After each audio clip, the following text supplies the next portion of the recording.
जय हिंद साथियों, स्वागत है हमारे YouTube channel smart study by Sujit sir. हम जो कक्षा 10 का अर्थशास्त्र पढ़ रहे थे, पहला चैप्टर, जिसमें हमने देखा था विकास का परिचय। विकास हमने देखा था विभिन्न प्रकार से, विभिन्न लोगों की अलग अलग मानसिकता थी विकास के मामले में। आज हमारा जो टॉपिक होगा उसी से रिलेटेड है, लेकिन राष्ट्रीय विकास। एक तो अपना विकास होता है खुद का, और यह हमने वो खुद का विकास देखा था। यह क्या है? राष्ट्रीय विकास। राष्ट्रीय विकास का मतलब नेशनल डेवलपमेंट। नेशनल डेवलपमेंट यानी राष्ट्रीय विकास। राष्ट्रीय विकास का भी मतलब अपना अपना व्यक्तिगत अलग अलग लोगों का नजरिया हो सकता है। जैसे किसी को शुद्ध प्रदूषण युक्त, मतलब प्रदूषण से मुक्त वातावरण किसी के नजर में विकास है। वो ये सोचेंगे कि हमारे देश का जो विकास है वो कम से कम आ जाए। क्या मतलब जो हमारे देश का विकास है उनके नजर में यही है कि प्रदूषण मुक्त वातावरण रहे, यानी वो सोचेंगे कि प्रदूषण मुक्त वातावरण रहे, उसी से उनके राष्ट्र का विकास है। कुछ लोगों की मानसिकता होगी अच्छी शिक्षा, यानी अगर बेहतर एजुकेशन सिस्टम रहेगा हमारे देश का, तब हम मानेंगे कि हमारे देश का विकास है। उसके अलावा कुछ लोगों का अच्छा स्वास्थ्य, यानी बेहतर अगर स्वास्थ्य रहेगा, हेल्थ सेक्टर में मजबूत रहेगा, तो इसका मतलब वो राष्ट्र के नजर में उनके मतलब ये होगा कि वो विकास है। यानी इनमें भी हम कह सकते हैं कि अलग अलग लोगों के अलग अलग नजरिए विकास के दृष्टि में होते हैं। यानी राष्ट्र का विकास, कुछ लोग अपना विकास ही जानते हैं राष्ट्र का विकास है, और कुछ लोग क्या समझते हैं कि राष्ट्र को अन्य राष्ट्रों से बेहतर बनाए, वो विकास है। हमने पढ़ा था, देखो ये जो सामाजिक विषय है बहुत बेहतर सब्जेक्ट है। चारों का कॉम्बिनेशन एक दूसरे में देखने को मिलेगा। जो चीजें हमको यहाँ अर्थशास्त्र में मिलेंगी वो भूगोल में भी मिलेंगी, जो इतिहास में मिलेगा वो पॉलिटी में भी मिलेगा। यानी विकास का हमने जो देखा था मानव विकास, उसमें भी देखा था संसाधन, उसी से रिलेटेड कुछ न कुछ चीजें इसमें भी मिलती हैं, भिन्न हो सकते हैं। ठीक है, और परस्पर विरोधी भी हो सकते हैं। विरोधी मतलब एक दूसरे के विचारों के विरोधी भी हो सकते हैं। यानी जरूरी नहीं है कि, जो हमने पहले भी बताया था, जरूरी नहीं कि एक व्यक्ति का विकास है तो दूसरे वाले के नजर में भी वही विकास है। दोनों का विरोधाभास हो सकता है, यानी उनके नजर में व्यक्तिगत ये जो विचार होते हैं वो भिन्न होते हैं, और दोनों के परस्पर विरोध अलग होते हैं, और भिन्न लक्ष्य अलग है। उनके राष्ट्रीय विकास के बारे में धारणा भी क्या होगी? भिन्न होगी। लक्ष्य का मतलब क्या होता है? एक गोल होता है, उनका वो अलग लक्ष्य है, तो उनके नजर में वो विकास भिन्न होगा। कुल मिला जुला करके बेहतर समृद्ध जो हमारा देश बने वही विकास है, अन्य राष्ट्रों से बेहतर हो जाए। दो लोगों का तुलना नहीं करते हैं, विकास और विकासशील देश। विकास क्या होता है और विकासशील क्या होता है? विकासशील का मतलब क्या होता है? अभी विकसित हो रहा है देश, और एक विकास कर चुका है ऑलरेडी। जैसे हमारे यहाँ अभी 5G या 6G, जो भी, मतलब एक उदाहरण के लिए, न आया हो और बाकी देशों में आ गया हो, तो इसका मतलब उसने विकास कर लिया। हम लोग अभी क्या है? विकसित हो रहे हैं, अभी हम डेवलप हो रहे हैं। तो दो तरह के देश भी होते हैं। जैसे अमेरिका नहीं कहते, अमेरिका क्या है? विकसित देश है, यानी पहले से उसने क्या कर लिया है। और हम लोग विकासशील देश हैं, हम लोग कर रहे हैं अभी डेवलप। एक हेडिंग डाल लो, राष्ट्रीय विकास का उद्देश्य। हमने देखा राष्ट्रीय विकास क्या है, तो किसी के नजर में शुद्ध वातावरण, किसी के नजर में अच्छी शिक्षा, अच्छा स्वास्थ्य, ये अलग अलग लोगों की अलग अलग भिन्न विचारधारा थी। अब हम देखते हैं राष्ट्रीय विकास का उद्देश्य, उसे बेहतर बनाना, ज्यादा से ज्यादा लोगों को क्या करना? लाभान्वित करना, और अपने देश को अन्य देशों से बेहतर बनाना। ज्यादा से ज्यादा लोगों को लाभान्वित करने से मतलब क्या है कि जो भी योजना या जो भी सुविधाएं हैं वो ज्यादा से ज्यादा लोगों को क्या हो सके? मिल सके, और अपने देश को अन्य देश से बेहतर बनाने का प्रयास किया जाए। वही क्या है? राष्ट्रीय विकास का उद्देश्य है। जैसे न्यायपूर्ण का मतलब क्या होता है? वह होना चाहिए किस प्रकार? इकोनॉमिकल ग्रोथ विथ जस्टिस का मतलब क्या होता है? जो हम आर्थिक विकास करेंगे वो सामाजिक न्यायपूर्ण को ध्यान में रखते हुए करेंगे। समझ आया क्या? जैसे देखो, आर्थिक विकास हम कब करेंगे? आर्थिक विकास हम कैसे करते हैं किसी वस्तु का? जैसे मान लेते हैं यह क्षेत्र है, ये मान लिया हमारा ये क्षेत्र एक है, यहां जंगल है। इस जंगल में क्या पता चला कि कुछ खादान है नीचे, मतलब खनिज है, यानी यहां खनिज के रूप में क्या है? लौह है, लौह धातुएं हैं। और लोहे को ही मैन्युफैक्चरिंग करके स्टील भी बनाया जाता है। एक कंपनी आई, वो निवेश करने आ गई, निवेश यहाँ करेगी, निवेश का मतलब वहां वो अपना जो भी टेक्नोलॉजी होगी उसकी सहायता से उसको निकालने का प्रयास करेगी। तो यहाँ जंगल में रहने वाले लोग जो होते हैं आदिवासी,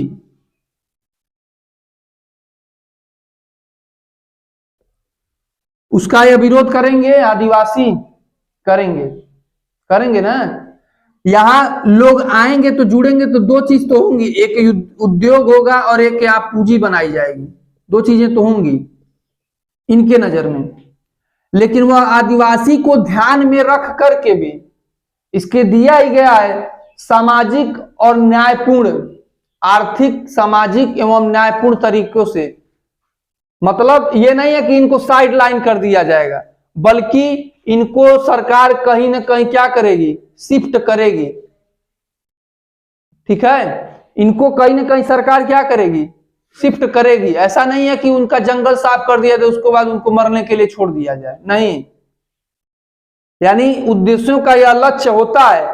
राष्ट्रीय उद्देश्य की अगर बात की जाएगा तो यह लक्ष्य 36, यानी आर्थिक विकास किसके साथ? सामाजिक न्यायपूर्णता के साथ। जो हम अपना आर्थिक विकास करेंगे वो सामाजिक न्याय को ध्यान में रखते हुए करेंगे। यह सामाजिक न्याय का मतलब यही है, इन लोगों का भी ध्यान रख करके तो हम कर रहे हैं, ऐसा तो है नहीं कि कर दे रहे हैं। और आय को बढ़ाना, आय कैसे बढ़ेगी? एक राष्ट्रीय विकास का उद्देश्य यह भी है कि आय को बढ़ाना। आय कैसे बढ़ेगी? देखो, आय कब बढ़ती है? जब हम किसी चीज का क्या करते हैं? सबसे पहले उत्पादन। उत्पादन जानते हो ना? हाँ, उपजाना, जैसे कुछ भी हो गया, गेहूं हम बोलते हैं तो उसका उत्पादन करते हैं। किसान के लिए फसल क्या है? उत्पादन है। तो किसी भी चीज का क्या होगा? ज्यादा से ज्यादा हम उत्पादन करेंगे, और जब उत्पादन करेंगे तो उस चीज की क्या होगी? मांग होगी। जब मांग होगी तो उससे हमको क्या होगा? आय होगी। यही ना होता है। अधिक आय कमाने का मतलब क्या होता है? ज्यादा से ज्यादा उत्पादन, मांग, उसके बाद हमारी क्या होगी? आय आएगी। तो आय आएगी तो उससे हमारा क्या होगा? बेहतर लाइफ स्टाइल चलेगा, मतलब बेहतर जीवन यापन हम कर सकते हैं। आय को बढ़ाने के लिए सबसे ज्यादा जरूरी उत्पादन। और उत्पादन हम कब करेंगे? देखो, तीनों चीजें एक दूसरे से जुड़ी हुई हैं, ऐसा नहीं है। अब पता चले मांग न हो तो हम उत्पादन करके क्या करेंगे? कोई मतलब होगा? मांग हमारी जब ज्यादा होगी तो हम ज्यादा से ज्यादा उत्पादन करेंगे, तो जितना उत्पादन करेंगे उतना ही हमारा क्या होगा? आय होगी। और आय होगी तो हमारी बेहतर, यानी यह भी उद्देश्य होता है राष्ट्रीय विकास का, ज्यादा से ज्यादा क्या करना? आय कमाना। बेहतर आधारभूत संरचना का मतलब क्या है? सड़क, रेलवे, उनके अलावा अस्पताल, विद्यालय, ये सब चीजें भी क्या है? बेहतर आधारभूत सुविधाएं हैं। यानी राष्ट्रीय विकास के उद्देश्य में यह भी होगा कि सड़क क्या होनी चाहिए? बेहतर होनी चाहिए। उसके अलावा चिकित्सालय यानी अस्पताल बेहतर होने चाहिए। रेलवे जो है वो बेहतर होनी चाहिए। यानी हर एक इंफ्रास्ट्रक्चर जो है वो बेहतर से बेहतर प्रोवाइड कराना ही क्या होगा? राष्ट्रीय विकास का उद्देश्य होगा। आय को बढ़ाना, ठीक है। ज्यादा से ज्यादा मतलब जब प्रति व्यक्ति आय को हम बढ़ाएंगे तो भी हमारे राष्ट्र के विकास का यह भी एक क्या है? उद्देश्य है। समझ में आया? क्रय शक्ति की समानता से क्या आशय है? क्रय शक्ति की समानता, उससे क्या आशय है? देखो, शब्द दे दिया, क्रय शक्ति की समानता। क्रय शक्ति की समानता से आशय यह है कि जो खरीदने वाला मूल्य है वह सबके लिए क्या हूं, एक समान रूप से हूं। यानी ऐसा हम करें कि बाकी लोगों तक भी वह समान क्या हो जाए, पहुंच सके। समझाया ना? यानी इक्वल हो, क्रय समानता का मतलब जो खरीदा जाता है वह सबके लिए एक समान रूप से हो, ऐसा हम प्रोवाइड कराएंगे, मुहैया कराने के कार्यान्वित राष्ट्रों से बेहतर बनाना, ज्यादा लोगों को लाभान्वित करना और अपने राष्ट्र को अन्य राष्ट्रों से बेहतर बनाना। यही 2 लाइन में है परिभाषा, यही उद्देश्य है। सभी के लिए क्या, विथ सोशल जस्टिस, ये भी एक हमारा महत्वपूर्ण योगदान रहेगा। उनके अलावा प्रति व्यक्ति आय को बढ़ाना, उनके अलावा क्रय मूल्य की समानता, तो बात यही उद्देश्य होता है। किसी भी राष्ट्रीय विकास का उद्देश्य यही सब तो होता है। मूलभूत आधारभूत संरचना, बेहतर शिक्षा, बेहतर स्वास्थ्य, बेहतर वातावरण मुक्त, जो प्रदूषण मुक्त वातावरण है, उसके अलावा प्रति व्यक्ति आय, उसके अलावा प्रति व्यक्ति आय, ये सब चीजें बहुत महत्वपूर्ण है। समझ में आया ना? ये किसी भी देश का राष्ट्रीय विकास का उद्देश्य होता है। अब देखो प्रति व्यक्ति आय क्या होती है, कैसे हम प्रति आय जानेंगे? तो हम जब किसी न किसी देशों का क्या करते हैं, तुलना करते हैं, नहीं करेंगे? राष्ट्रीय आय का मतलब क्या होता है, आय हमारी क्या है, उनकी क्या है, तो दोनों में तुलना करेंगे तभी तो पता चलेगा। जैसे आय, आय का मतलब क्या है, पैसा, कौन से देश में, कौन से राज्य में या किसके पास कितना पैसा है, तो इनको हम जानेंगे। यानी अब ऐसा तो नहीं है कि एक एक लोगों का हम क्या करेंगे, अलग अलग डाटा निकालेंगे, नहीं, बल्कि हम क्या निकाल देंगे, राष्ट्रीय आय निकाल देंगे। राष्ट्रीय आय या औसत आय कहते हैं। तो राष्ट्रीय आय हम कैसे निकालेंगे? राष्ट्रीय आय, औसत आय, औसत आय बराबर होता है उस देश में कुल, उस देश की कुल आय, देश की कुल आय का मतलब उस देश के पास कितने धन है, समझाया? यानी देश की कुल आय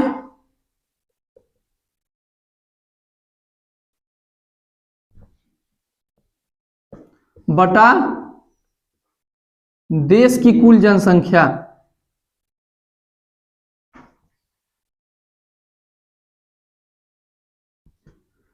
अगर कोई पूछेगा औसत आय या राष्ट्रीय आय, कभी भी राष्ट्रीय आय को प्रति व्यक्ति आय भी कहते हैं, ठीक है? या इसी को प्रति व्यक्ति आय भी कह देंगे, औसत आय भी कह देंगे। औसत आय का मतलब क्या हो गया, क्या फार्मूला बताओगे? औसत आय बराबर होता है देश की कुल आय बटा देश की कुल जनसंख्या। जैसे सपोज दैट, देखो मान लेते हैं किसी देश की जनसंख्या कितनी है, 50,000, जनसंख्या नहीं है, उस देश की कुल क्या है, आय है। आय कितनी है, 50,000, और उस देश में रहने वाले लोग कितने हैं, 5,000। अगर अब इनकी औसत आय पूछेगी तो क्या करेंगे, अब इन्हीं से क्या कर देंगे, भाग दे देंगे। तो 5 एक कम 5, 5 दाम 50, यानी हो जाएगा व्यक्ति आय कितनी है, 10 रुपया। हमने क्या एक एक लोगों का जानने का प्रयास किया, नहीं। औसत आय होती क्या है, हमने गणित में भी पढ़ा होगा, पदों की संख्या बटा पदों का योगफल, यही कर देते हैं ना। तो यानी उस देश की कुल आय बटा उस देश की कुल जनसंख्या, यही हमारी बराबर क्या निकल के आ गई, औसत आय। औसत आय या इसी को हम क्या कह सकते हैं, प्रति व्यक्ति आय भी तो कह सकते हैं। औसत का मतलब क्या होता है, यानी एक एवरेज है। एवरेज का मतलब होता है, जैसे देखो एक क्लास में मान लेते हैं 20 लोग हैं, सबके नंबर अलग अलग आते हैं, किसी का 10, 15, किसी का 20, किसी का मतलब 25 का मान लेते हैं वो मार्क्स है, ऐसे किसी का 8, किसी का 5, 7 ऐसे आता है।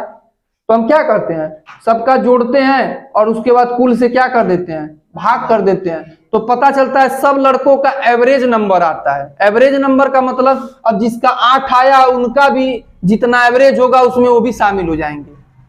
समझ आया ना? यानी औसत आय का मतलब होता है, अगर करना रहेगा तो क्या करोगे, देश की कुल आय और देश की बटा देश की कुल जनसंख्या, यानी देश की कुल आय से देश की जनसंख्या से भाग कर देंगे तो वह औसत आय भी आ जाएगा, वह प्रति व्यक्ति आय भी आ जाएगा। अब ये आय जरूरी क्यों है? दो राष्ट्रों की तुलना करने के लिए, दो राष्ट्र या दो राज्य दोनों की तुलना करने के लिए। कंपेयर हम कब करते हैं?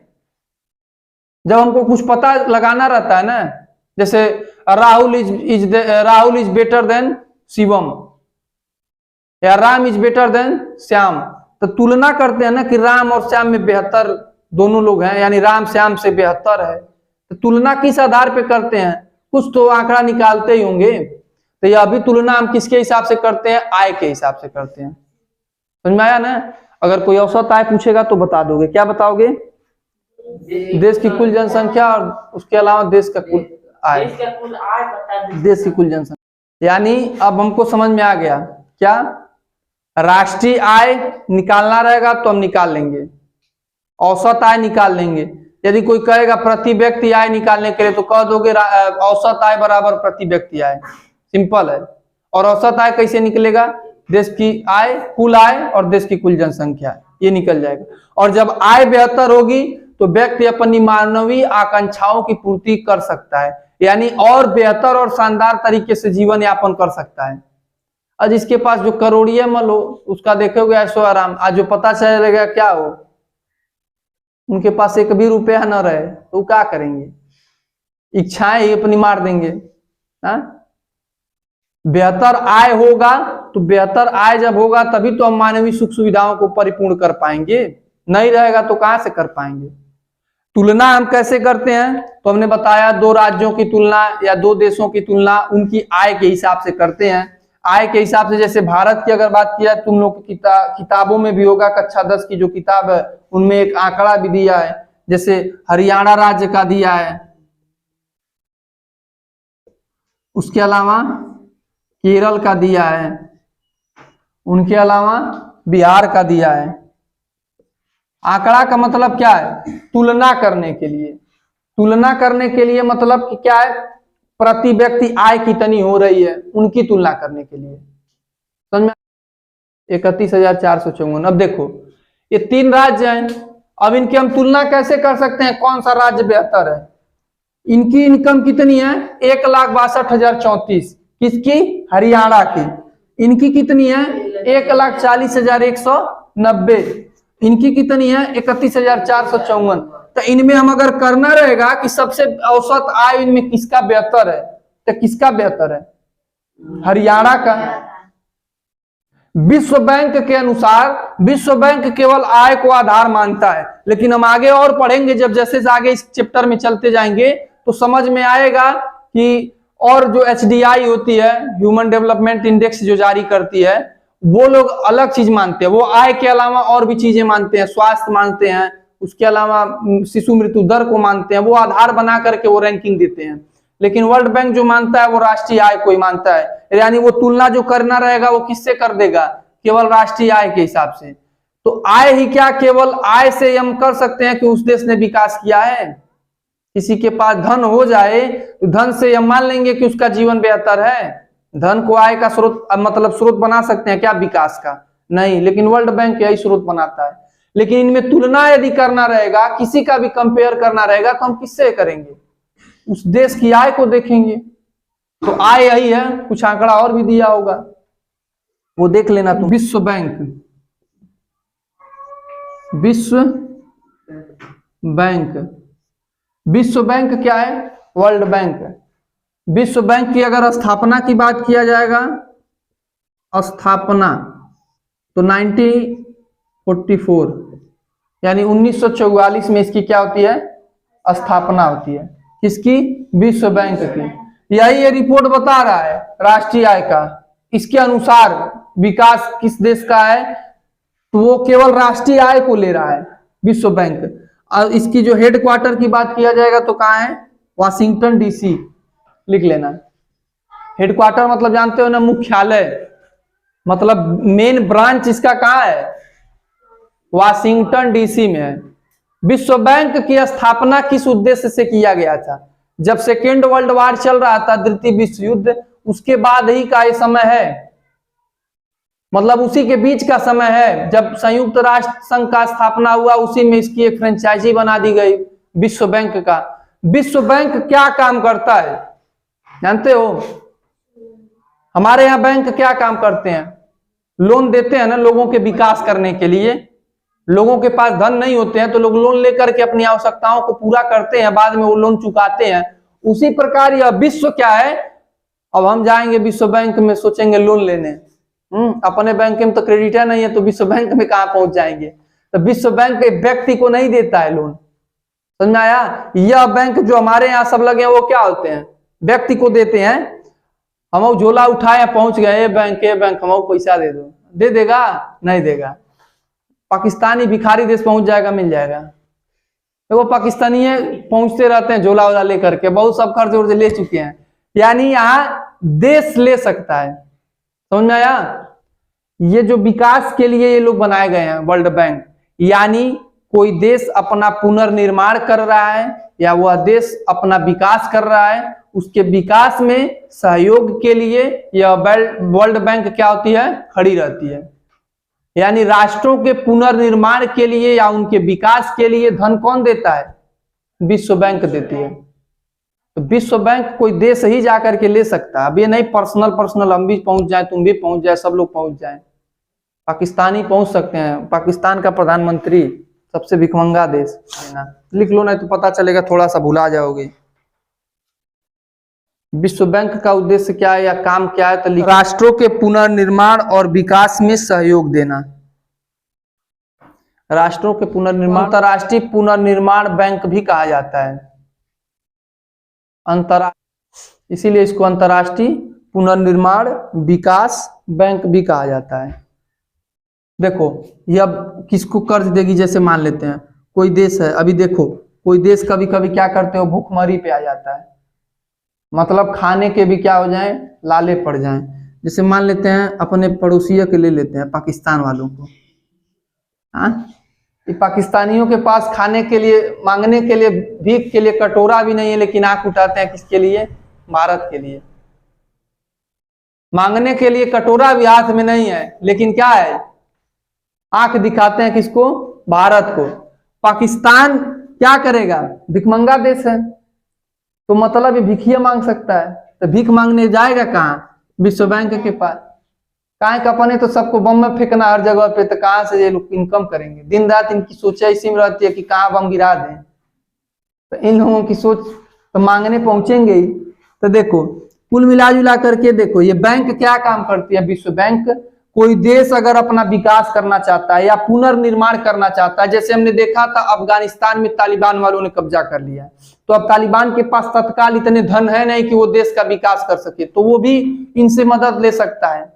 या भारत भी लेता है, ऐसा नहीं कि भारत कर्ज नहीं लिया है, भारत भी विश्व बैंक का कर्जदार है, अच्छे खासे अमाउंट में कर्जदार है। हम लोग हर एक व्यक्ति कर्जदार हैं। ये सोचो हमारे ऊपर कर्जा नहीं है तो हम लोगों के ऊपर भी कर्जा है। जो लिया जाता है कर्ज वो किसके नाम पे लिया जाता है? देश के नाम पे। तो देश में हम ही लोग तो आते हैं, हम लोग भी एक एक व्यक्ति हैं, तो सब लोग इसके कर्जदार हैं। लोग राष्ट्र अपना विकास करने के लिए, अपने आप को डेवलप करने के लिए वो लोग इनसे क्या करते हैं? कर्ज लेते हैं।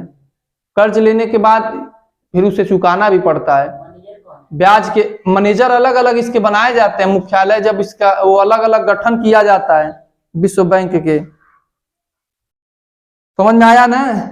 तो यह विकास के लिए होता है, देशों के, राष्ट्रों के विकास के लिए, डेवलप करने के लिए धन देता है। विश्व विकास की एक रिपोर्ट है 2007 की। किस आधार पर हम मानेंगे कि कौन सा राष्ट्र विकास कर चुका है, कौन सा निम्न आय वाला देश है, कौन सा समृद्ध आय वाला देश है, कौन सा मध्यम वर्गीय आय वाला देश है? तो विश्व बैंक रिपोर्ट के हिसाब 2017 के अनुसार, ये रिपोर्ट 2017 की है, अब नया फिर तुम लोग की किताब में यही दिया है, नया अब जो भी हो सकता है। तो मेन हमको क्या देखना है? जो किताब में दिया है उनके बारे में देखते हैं। तो विश्व बैंक की जो रिपोर्ट है, रिपोर्ट के अनुसार किसी देश की जो राष्ट्रीय आय है उसको किस कैटेगरी में रखेंगे उसको देखते हैं। एक पहला होता है समृद्ध देश,